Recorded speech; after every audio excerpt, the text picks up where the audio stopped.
ఫోటోని కుట్టేద్దాం. నగరంలో సరికొత్తగా ట్రెండ్ అవుతున్న ఎంబ్రాయిడరీ స్టైల్. పూర్తి వివరాలకు చదవండి రేపటి సాక్షి హైదరాబాద్ ఎడిషన్.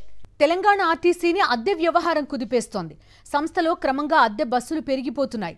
ప్రభుత్వం రూపొందించిన ప్రణాళిక ప్రకారం కొనసాగితే మున్ముందు సొంత బస్సులు సగానికి పైగా తగ్గిపోనున్నాయి. ఇది ఆర్టీసీలో ఉద్యోగుల నియామకంతో పాటు సంస్థ మనుగడనే ప్రశ్నార్థకంగా మార్చేలా మారింది. 5 గ్యారంటీలతో తెలంగాణలో అధికారంలోకి వచ్చిన కాంగ్రెస్ ప్రభుత్వం సంక్షేమ పథకాలపై దృష్టి పెట్టింది.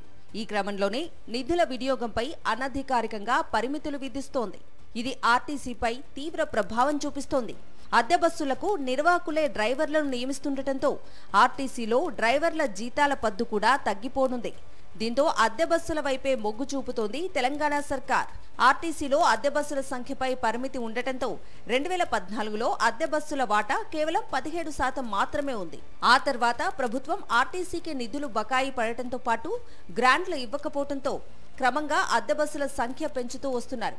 ప్రస్తుతం ఆర్టీసీలో మొత్తం 9,800 బస్సులు ఉండగా అందులో ప్రైవేట్ వ్యక్తులు అద్దెకిచ్చినవి 2,800. హైదరాబాద్ లో ఎయిర్పోర్ట్ తో పాటు వివిధ ప్రాంతాల్లో 140 ప్రైవేట్ ఎలక్ట్రిక్ బస్సులు నడుస్తున్నాయి. ఇటీవలే సిటీకి వచ్చిన మరో 130 ఎలక్ట్రిక్ బస్సులు కూడా త్వరలోనే రోడ్డెక్కనున్నాయి.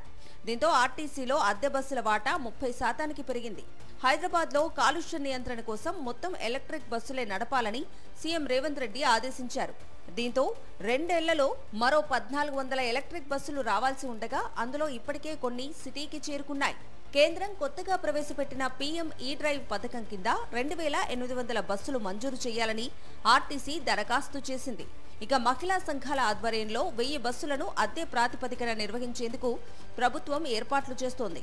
ఇవన్నీ కలిపితే వచ్చే 3 ఏళ్లలో ఆర్టీసీలో అద్దె బస్సుల సంఖ్య 8,000కు చేరే అవకాశం ఉంది. ఆర్టీసీలో ఇప్పుడున్న సొంత బస్సుల్లో దాదాపు 2,000 పాతబడి తుక్కుగా మారే ఛాన్స్ ఉంది. దీంతో బస్సుల సంఖ్య 4,000కు తగ్గిపోతుంది.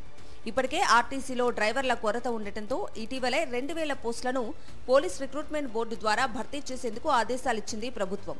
కానీ అద్దె బస్సులు పెరిగిపోతున్న నేపథ్యంలో ఎంపిక ప్రక్రియ వాయిదా వేస్తున్నారని కార్మిక సంఘాలు ఆరోపిస్తున్నాయి. అద్దె బస్సులు భారీగా వస్తున్న నేపథ్యంలో సొంత బస్సులు కొనేందుకు ప్రభుత్వం కూడా ఆసక్తి చూపే పరిస్థితి ఉండదని నిపుణులు చెబుతున్నారు. ఇదే జరిగితే నియామకాలు కూడా క్రమంగా తగ్గిపోయి ఆర్టీసీ మనుగడే ప్రశ్నార్థకంగా మారే అవకాశం ఉందని కార్మిక సంఘాలు ఆగ్రహం వ్యక్తం చేస్తున్నాయి.